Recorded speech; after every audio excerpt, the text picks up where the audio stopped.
اور تبصروں کے ساتھ آپ کی خدمت میں حاضر ہیں۔ تو شروع کرتے ہیں آج کے ولاگ کی پہلی خبر سے۔ تو جناب علی، آج کے ولاگ کی جو سب سے پہلی خبر میں نے آپ کے ساتھ شیئر کرنی ہے وہ جناب کچھ اس طرح سے ہے کہ افغانستان نے پھر سے پاکستان کے اوپر حملہ کر دیا ہے۔ حالانکہ افغانستان کے پاس یہ طاقت نہیں ہے کہ وہ پاکستان کے اوپر حملہ کر سکے، نہ ان کی ایئر فورس ہے، نہ کوئی ان کی بری یا بحری فوج ہے، لیکن اس کے باوجود بھی افغانستان پاکستان کے ساتھ پنگے کرنے سے باز نہیں آ رہا، اور اس کے پیچھے وہ اسپانسرشپس ہیں جس کے بارے میں آپ لوگ جانتے ہیں۔ پچھلے دنوں آپ لوگوں کو یاد ہوگا میں نے لمحہ بلمحہ آپ لوگوں کو لگاتار رپورٹ کیا تھا، جہاں پر افغانستان اور پاکستان کے مذاکرات بار بار اس لیے فیل ہو رہے تھے کہ جب پاکستان جو ہے وہ ان کے وفد کے سامنے تمام ثبوت رکھتا تھا تو وہ وفد ماننے پہ مجبور ہو جاتا تھا، لیکن وہ وفد جب پیچھے سے انسٹرکشنز لیتا تھا تو اس کے بعد وہ سارے معاملات اور مذاکرات جو ہیں وہ وہیں کے وہیں دھرے کے دھرے رہ جاتے تھے۔ اب معاملہ جناب یہاں پہ پہنچا ہے کہ چمن بارڈر کے اوپر افغانستان نے باقاعدہ طور پہ پاکستانی پوسٹ کے اوپر بلا اشتعال فائرنگ کی ہے، لیکن ہماری جو سیکیورٹی فورسز ہیں obviously انہوں نے ان کا مؤثر منہ توڑ اور ذمہ دارانہ جواب بھی دیا ہے۔ یہ تھوڑی سی تفصیلات ذرا سن لیجئے گا، اور مجھے نہیں سمجھ میں آ رہا کہ افغانستان ایسا کر کے کیوں اپنا اور اپنے عوام کا نقصان کروا رہے ہیں۔ آپ کو پتہ ہی ہے کہ اس وقت افغانستان کے اندر قحط کی صورتحال ہوئی ہوئی ہے، کیونکہ ان کی سبزیاں، ان کی ساری چیزیں، پھل وغیرہ پاکستان آتے تھے، جو بارڈرز بند ہونے کی وجہ سے ان کو اتنا نقصان ہو رہا ہے کہ وہ ساری چیزیں ضائع کرنے پہ وہ لوگ مجبور ہیں۔ بہرحال چمن بارڈر کے اوپر افغانستان سے پاکستانی پوسٹ کے اوپر بلا اشتعال جب فائرنگ کی گئی تو اس کے بعد ہماری سیکیورٹی جو فورسز ہیں انہوں نے صورتحال کے اوپر قابو پایا، اور ترجمان اور وزیر اطلاعات کے مطابق جو ہے افغانستان کی جانب سے پاک افغان سرحد چمن کے اوپر یہ واقعہ پیش آیا ہے، اور ترجمان وزارت اطلاعات نے بتایا کہ چمن بارڈر کے اوپر افغانستان سے کچھ عناصر نے پاکستان کے اوپر بلا اشتعال فائرنگ کی ہے، لیکن ان کا کہنا تھا کہ فائرنگ افغان جو ہیں ان کی جانب سے شروع کی گئی، جس پر ہماری سیکیورٹی فورسز نے رد عمل دیا ہے، لیکن انڈین میڈیا اس کو آگ لگانے کے لیے رپورٹ کر رہا تھا کہ پاکستان نے ان کے اوپر حملہ کیا ہے۔ Ministry of information and broadcasting نے جناب اس کو ٹویٹ بھی کیا اور لکھا کہ we strongly reject claims circulated by the Afghan side regarding today incident, یعنی یہ کہ الزام لگایا گیا تھا کہ پاکستان نے حملہ جو ہے وہ کیا ہے۔ ترجمان وزارت اطلاعات کے مطابق ان کا کہنا تھا کہ پاکستانی فورسز کی ذمہ دارانہ کارروائی کے باعث صورتحال کو قابو میں بھی کر لیا گیا، اور مسلسل مذاکرات کے عمل کے لیے اب بھی پاکستان پرعزم ہے، توقع کرتا ہے کہ افغان حکام بھی اس سے تعاون اور ذمہ داری کا مظاہرہ کریں گے، لیکن آپ کو لگتا ہے کہ وہ اب بھی تعاون اور ذمہ داری کا کوئی مظاہرہ کر پائیں گے؟ اسی طرف ہم بات کر لیتے ہیں 27ویں آئینی ترمیم کی۔ تو آپ کو پتہ ہی ہے کہ پی ٹی آئی اور پیپلز پارٹی، ویسے پی ٹی آئی کا تو اب اس میں سے پتہ ویسے ہی صاف ہو گیا، لیکن پیپلز پارٹی ہمیشہ سے ایسے کرتی ہے، جب بھی کوئی ترمیم ہونی ہوتی ہے، کوئی قانون پاس ہونا ہوتا ہے، ملک کے اندر کوئی چیز ہو رہی ہوتی ہے، اس کے اندر نا وہ پنجابی میں کہتے ہیں اپنی ہڑچ ڈالتے ہیں جناب، یہ پیپلز پارٹی والے انہوں نے ہرڈل کریٹ کرنی ہوتی ہے۔ وہ ہرڈل انہوں نے اس لیے کریٹ کرنی ہوتی ہے کہ پھر اینڈ ٹائم پہ بلیک میل کر کے اداروں کو، حکومتوں کو یہ لوگ اپنی باتیں منواتے ہیں، اور اس میں کوئی شک نہیں ہے، ماضی میں آپ جتنی بھی مثالیں لیں وہ ساری کی ساری اس کے اوپر پوری آتی ہیں۔ اب جناب 27ویں آئینی ترمیم جو ہے اس میں پیپلز پارٹی نے آرٹیکل 243 میں تبدیلی کے سوا تمام نکات جو ہے وہ مسترد کر دیے ہیں۔ یعنی کہاں یہ کہا جا رہا تھا کہ یہ جو آئینی ترمیم ہے یہ ہونے جا رہی ہے، پاس ہونے جا رہی ہے، اور اب اس کے اندر فائنلی ہرڈل کریٹ کر دیا جی پیپلز پارٹی نے۔ 27ویں آئینی ترمیم جو ہے اس کے معاملے میں پیپلز پارٹی کے سینٹرل ایگزیکٹو کمیٹی کا اجلاس ہوا، اور اس میں یہ مشاورت ہوئی ساری کی ساری، اور اجلاس کے بعد چیئرمین پیپلز پارٹی بلاول بھٹو جو ہیں انہوں نے پریس بریفنگ دیتے ہوئے کہا کہ نون لیگ کا ایک وفد جو ہے وہ پیپلز پارٹی کے پاس آیا اور 27ویں آئینی ترمیم کی حمایت کی بات کی، اور 27ویں ترمیم کے اندر آئینی عدالت، N F C, education, population planning, executive magistracy, ججز ٹرانسفر اور الیکشن کمیشن سے متعلق تجاویز جو ہیں انہوں نے ہمیں دی ہیں، لیکن انہوں نے کہا کہ آرٹیکل 243 میں حکومت نے تبدیلیاں لانے کا سوچا ہے، اور سینٹرل ایگزیکٹو کمیٹی نے صرف اس کی ترمیم کی حمایت کی ہے، اور پھر انہوں نے کہا کہ جناب جی پیپلز پارٹی اس کو مسترد کرتی ہے، کسی بھی صورت اس تجویز کی حمایت کرنے کے لیے ہم تیار نہیں ہیں، اور این ایف سی فارمولے میں تبدیلی سمیت 27ویں ترمیم کی تجویز کے باقی پوائنٹس بھی پوری طرح سے ہم مسترد کرتے ہیں۔ اور بلاول بھٹو نے کہا کہ میثاق جمہوریت میں یہ تھا کہ آئینی عدالت ہونی چاہیے، مگر میثاق جمہوریت میں دیگر چیزیں بھی تھیں، اور آئینی عدالت پہ رائے یہ ہے کہ چاروں صوبوں کی برابر نمائندگی ہونی چاہیے۔ انہوں نے بتایا کہ اس حوالے سے سی ای سی کا اجلاس جو ہے وہ جب ہوگا تو پھر ہم فیصلہ کریں گے، اور پھر وہ ہو بھی چکا، اور انہوں نے کیا فیصلہ کیا وہ آپ کے سامنے ہے۔ بہرحال وفاقی کابینہ سے 27ویں آئینی ترمیم کا مسودہ جو ہے وہ کہا تو جا رہا ہے کہ منظور ہونے کا امکان ہے، لیکن اجلاس میں وفاقی کابینہ کو 27ویں آئینی ترمیم کے مسودے کے اوپر جو ہے وہ پہلے بریفنگ دی جائے گی اور اس کے بعد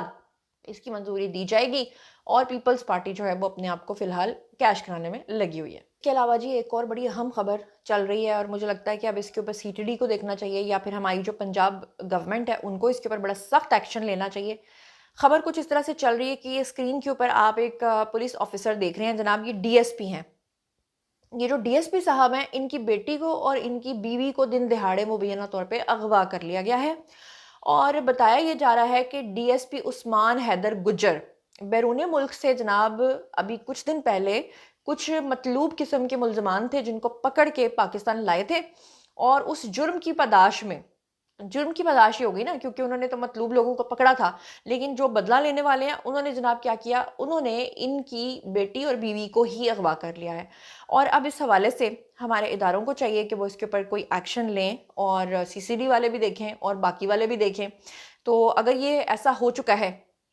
اور واقعی ان کی بیوی اور بیٹی جو ہے وہ مبینہ طور پہ اغوا ہوئے ہیں، تو میرے خیال سے کہ جب تک یہ ولاگ میں ریکارڈ کر رہی تھی، کیونکہ یہ ایک دن پہلے کی خبر ہے، تو اب تک تو ان کو ویسے ہی بازیاب ہو چکے ہونا چاہیے تھا۔ ایک اور بڑی اہم خبر یہ ہے کہ جناب یہ اسد آر چودھری ہیں، انہوں نے ٹویٹ کیا اور کہا کہ پاکستان دنیا کا امیر ترین ملک جو ہے برونائی دارالسلام، اس کے ساتھ اپنا ایک دفاعی معاہدہ کرنے جا رہا ہے۔ آپ لوگوں کو پتہ ہے کہ پاکستان آج کل ریکارڈز پہ ریکارڈز توڑ رہا ہے۔ آپ کو یہ بھی پتہ ہے کہ پاکستان کا افغانستان کے ساتھ سیلف ڈیفنس معاہدہ جو ہے وہ ہوا ہے۔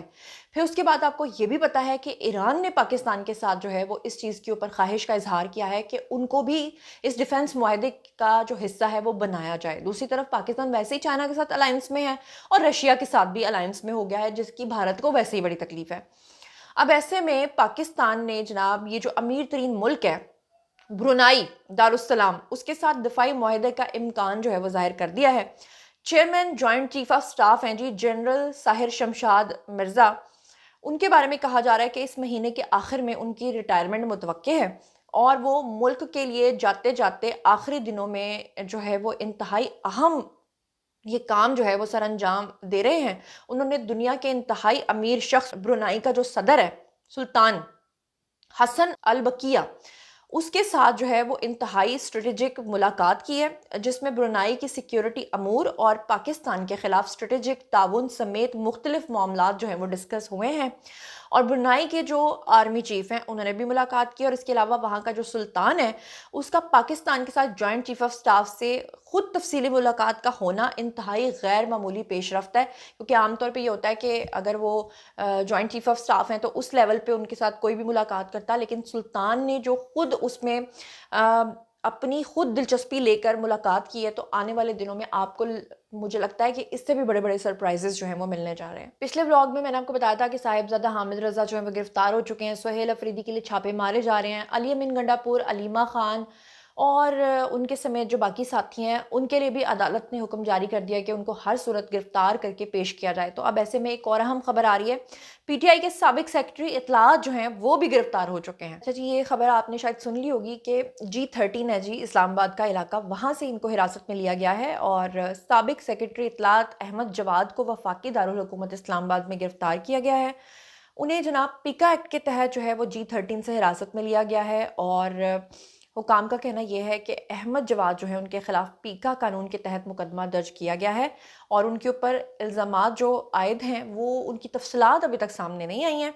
لیکن آپ کو بتا دوں کہ احمد جواد جو ہیں وہ ماضی میں پاکستان مسلم لیگ نون سے بھی وابستہ رہ چکے ہیں، بعد میں وہ پاکستان تحریک انصاف میں شامل ہو گئے تھے، اور پھر سیکرٹری اطلاعات کے طور پہ اپنی خدمات جو ہے وہ سر انجام دیتے رہے تھے۔ آپ کو یہ بھی بتا دوں کہ آج کل ادارے جو ہیں وہ زیرو ٹالرنس کے موڈ میں ہیں، اور اسی لیے یہ جتنے بھی وارنٹ گرفتاری جو آگے جاری ہوتے رہتے تھے اور لوگ پکڑے نہیں جاتے تھے، اب تو باقاعدہ طور پہ ان کے لیے چھاپے بھی مارے جا رہے ہیں، گرفتاریاں بھی ہو رہی ہیں۔ یہ صنم جاوید اور فلک جاوید جیسی اوباش خواتین، آپ نے دیکھا ہوگا کہ ماضی میں ان کو جب پکڑا جاتا تھا تو چھوڑ بھی دیا جاتا تھا، ہم جیسے لوگ یہ اعتراض کرتے تھے، لیکن اب دیکھیں جب سے پکڑا ہوا بالکل ہی غائب ہیں، کوئی اتا پتہ نہیں ہے۔ مطلب ان لوگوں کو نا اسی طریقے سے میرے خیال سے شاید سبق سکھانے کا موقع ہے جو کہ ادارے سکھا رہے ہیں، کیونکہ میرے خیال سے وہ جو رسی ڈھیلی چھوڑنے والی بات تھی نا، وہ ڈھیلی چھوڑ کے ان لوگوں کو زیادہ بگاڑ لیا، تو اس کے بعد جو ہے اب کوئی پتہ نہیں کہ کون کہاں ہے تو کون کہاں نہیں ہے۔ جناب 27ویں آئینی ترمیم جو ہے اس کے اوپر بہت سارے لوگ بات کر رہے ہیں، کوئی کہانی گھڑ رہا ہے، کوئی کہانی گھڑ رہا ہے۔ پیپلز پارٹی نے اپنی ہرڈل اس میں کریٹ کی ہوئی ہے، انہوں نے بھی بہت ساری چیزوں کو جو ہے وہ مسترد کر دیا ہے۔ ایسے میں یہ فیاض راجہ جی انہوں نے ٹویٹ کیا اور لکھا جی breaking news, field marshal 5 star general Asim Munir کو جوائنٹ چیف آف سٹاف تعینات کرنے کی تجویز دی گئی ہے۔ پہلا آپشن ان کو یہ دیا گیا ہے کہ 5 سال جو ہے وہ آپ نے نومبر 2025 سے نومبر 2030 تک رہنا ہے، یا پھر دوسرا آپشن ان کو یہ دیا گیا ہے کہ 3 سال یعنی کہ نومبر 2025 سے 2028 تک آپ نے رہنا ہے، اور اس صورت میں 4 اسٹار جنرل جو ہے وہ نئے آرمی چیف بنیں گے اور ڈیفنس چیف یعنی فیلڈ مارشل جو ہیں وہ عاصم منیر ہوں گے، جو کہ آرمی، نیوی اور جو ہے اس کے ایئر چیف کے باس بھی ہوں گے، تینوں یعنی کہ بری بحری جو ہماری افواج ہیں ان کے وہ چیف اور باس ہوں گے۔ تو آپ کو کیا لگتا ہے کہ ایسا ہی ہوگا یا کہ آپ کو لگتا ہے کہ ایسا نہیں ہوگا؟ اس کے علاوہ یہ بھی بات کی جا رہی ہے کہ یہ جو آئینی ترمیم ہے 27ویں، اس کے اندر جو ہے وہ کہا جا رہا ہے کہ دوہری شہریت ختم کرنے کی تجویز جو ہے وہ دی جائے۔ پاکستانی اگر کسی دوسرے ملک کی شہریت لیتے ہیں تو پاکستان کی شہریت ان کو چھوڑنا ہوگی۔ تو اس کو کچھ لوگ کہہ رہے ہیں کہ یہ اس پہ عمل ہونا چاہیے، کیونکہ انڈیا میں بھی ایسا ہی ہوتا ہے کہ وہاں پہ دوہری شہریت والے کو نہیں اس چیز میں گردانا جاتا۔ تو آپ کو کیا لگتا ہے کہ دوہری شہریت چھوڑی جانی چاہیے یا نہیں چھوڑی جانی چاہیے؟ لیکن فی الحال یہ ابھی تک صرف متس ہیں، جب تک کہ وہ باقاعدہ طور پہ 27ویں آئینی ترمیم جو ہے وہ پاس نہیں ہو جاتی اور پراپر طریقے سے اس کی ساری ڈیٹیلز جو ہیں وہ سامنے نہیں آ جاتی۔ اچھا جی، ایک اور بڑی اہم خبر یہ ہے کہ کامران خان کا جو ایک ڈیجیٹل پلیٹ فارم تھا جی نکتہ، اس سے برطرفیاں جو ہوئی ہیں لوگوں کی، اس میں حکومت نے ان سب کو ملازمتیں دینے سے جو ہے وہ انکار کر دیا، جس کی وجہ سے سوشل میڈیا پہ یہ بات چل رہی تھی کہ حکومت نے بڑا ظلم کیا ان کے اوپر۔ بدھ کے دن صحافیوں نے میڈیا ملازمین کی برطرفی کے اوپر احتجاجاً جو ہے وہ قومی اسمبلی سے واک آؤٹ بھی کیا تھا۔ وفاقی وزیر اطلاعات ہیں جی عطا تارڑ، انہوں نے اعلان کیا ہے کہ ڈیجیٹل میڈیا پلیٹ فارمز، جس میں خاص طور پہ یہ جو پلیٹ فارم تھا نکتہ، اس سے برطرف کیے گئے تمام صحافیوں کو 48 گھنٹوں میں ملازمت فراہم کی جائے گی، انہوں نے کہہ دیا۔ لیکن انہوں نے برطرف کیے گئے تمام 37 صحافیوں کو آئندہ 48 گھنٹوں میں ملازمتیں فراہم کرنے کا وعدہ کر دیا ہے۔ بدھ کی شام کو ڈپٹی اسپیکر کے زیر صدارت جو ہے وہ قومی اسمبلی کا اجلاس ہوا اور صحافیوں کی تنظیم، پارلیمانی رپورٹر ایسوسی ایشن اور مختلف میڈیا جو ادارے ہیں، خصوصاً نکتہ ڈیجیٹل، اس میں 37 ملازمین کی برطرفی کے اوپر احتجاجی پریس کانفرنس جو ہے وہ کی گئی اور ساتھ میں گیلری سے واک آؤٹ بھی کیا گیا۔ میرا خیال ہے بلکہ میں آپ کو بتاؤں کہ یہ جو معروف اینکر پرسن ہے جی کامران خان، ان کی ڈیجیٹل میڈیا پروجیکٹ نکتہ کی انتظامیہ نے حال ہی میں 37 ملازمین کو بغیر کسی پیشگی اطلاع کے فارغ کر دیا تھا، اور بیان جاری کیا گیا تھا جس میں کہا گیا تھا کہ افرادی قوت میں کمی کے فیصلے کے تحت یہ فیصلہ جو ہے یہ کیا گیا ہے۔ پاکستان میں میڈیا کے مختلف اداروں میں ڈاؤن سائزنگ کے نام پر جو ہے وہ میڈیا ورکرز کی برطرفیاں آپ کو پتہ ہوتی رہتی ہیں، لیکن ڈیجیٹل سے 37 ورکرز کی برطرفی کی شدید مذمت کرتے ہوئے اسے ظالمانہ قدم جو ہے وہ قرار دیا گیا۔ میرا خیال ہے کہ مجھے لگ رہا تھا کہ اس میں شاید میں نے سنا ہے کہیں سے اڑتا خبر کہ اس کے اندر فنڈنگ جو ہے وہ ملک ریاض کی تھی۔ اب آئی ڈونٹ نو کہ تھی یا نہیں تھی، اور اس کے اوپر سوشل میڈیا پہ کافی ایک بحث بھی گرم تھی اور لوگ اس کے بارے میں بات بھی کر رہے تھے، لیکن بہرحال صحافتی تنظیموں اور حکومت اور متعلقہ اداروں سے مطالبہ کیا گیا تھا کہ ڈیجیٹل سمیت G T V, news one, Suno T V, Bol news اور دیگر میڈیا اداروں میں ہونے والی برطرفیوں کا فوری نوٹس لیا جائے اور واجبات کی جو ادائیگی ہے وہ سمیت یہ سارا معاملہ ہو۔ یقین کریں میں نے خود جیو نیوز پہ کام کیا ہے اور میں نے بہت سارے چینلز کے ساتھ کام کیا ہے۔ یہ بیچارے جو لوگ آپ کو وہاں پہ نظر آئے ہوتے ہیں نا، جن کو آپ سمجھتے ہیں کہ ہاں یہ تو میڈیا کی جاب کر رہا ہے، بڑا پیسہ کما رہا ہوگا، ان کی تو 3 مہینے سیلریز نہیں آتی، بڑا برا حال ہوتا ہے ان بیچاروں کا۔ مریم نواز نے جہاں بہت اچھے کام کیے ہیں، وہیں پر ان کا ایک کام ایسا ہے جس کے اوپر بہت ہی زیادہ تنقید ہو رہی ہے ان کے اوپر، اور میرے خیال سے ان کو اس کے اوپر نظر ثانی کرنے کی ضرورت ہے۔ جناب مریم نواز کے بارے میں شیخ امتیاز محمود ہیں جی، انہوں نے ٹویٹ کیا اور لکھا مریم نواز کا ایک اور ظلم۔ اب ظلم کیا ہے جی؟ وہ کہہ رہے ہیں کہ پنجاب کے اندر سرکاری ملازمت کا نیا نظام نافذ ہوا ہے، جس میں پنجاب حکومت نے جناب کیا کیا ہے کہ ریگولرائزیشن آف سروس ایکٹ 2018 کو ختم کر دیا ہے۔ اس کے تحت جو سی ایس ایس یا پی ایم ایس افسران ہیں صرف وہ پینشن کے حقدار ہوں گے، جبکہ دیگر تمام ملازمین جو ہیں ان کو کانٹریکٹ یا لمسم پیکیج کے اوپر بھرتی کیا جائے گا، جنہیں نہ پینشن ملے گی اور نہ ہی ملازمت کی سیکیورٹی حاصل ہوگی۔ تو آپ کو پتہ ہی ہے کہ جب کوئی انسان سرکاری ملازمت کرتا ہے تو ساری زندگی جب وہ اپنی سروس پوری کرتا ہے تو اس کے اینڈ پہ لالچ یہی ہوتی ہے کہ بڑھاپے میں اس کو پینشن ملے گی۔ اگر اس کو پینشن ہی نہیں ملنی ہے تو آپ کو پتہ ہے کہ اس طرح کی لمسم سیلریز تو وہ لے لے گا، لیکن اس سے کیا ہوگا کہ الٹا ہمارا نظام صحیح ہونے کے بجائے خراب ہو جائے گا، کیونکہ کرپشن بڑھ جائے گی، کیونکہ ہر سرکاری ملازم کو پتہ ہوگا کہ ہم تو لمسم پیکج پہ ہیں، کل کو ہمیں پینشن نہیں ملنی، ہمیں پیسہ نہیں ملنا، تو ہم رشوتیں لے لے کر اپنا بڑھاپے کا گزارا ابھی سے کر لیں، جو کہ آپ کو پتہ پاکستان میں رشوت کے بغیر تو کوئی دوسرا بندہ چلتا نہیں ہے۔ تو اس سے الٹا ہوگا سارا سلسلہ کہ یہ جو بچت کی جا رہی ہے پینشن کی مد میں، الٹا زیادہ کرپشن بڑھے گی۔ تو میرے خیال سے مریم نواز صاحبہ کو اس کے اوپر نظر ثانی کرنی چاہیے۔ بہرحال جناب، یہ تھا آج کا ویڈیو۔ باری ہے جی آپ لوگوں کی کامنٹ سیکشن میں، اور بتائیے کہ آپ ان تمام چیزوں کے بارے میں کیا سوچتے سمجھتے ہیں۔ مزید خبریں، بلاگز، انٹرویوز اور سیاسی تجزیے جاننے کے لیے اور میرے سے کنیکٹڈ رہنے کے لیے چینل کو سبسکرائب کر لیجیے گا۔ اپنا بہت خیال رکھیے گا۔ اللہ نے کے بان۔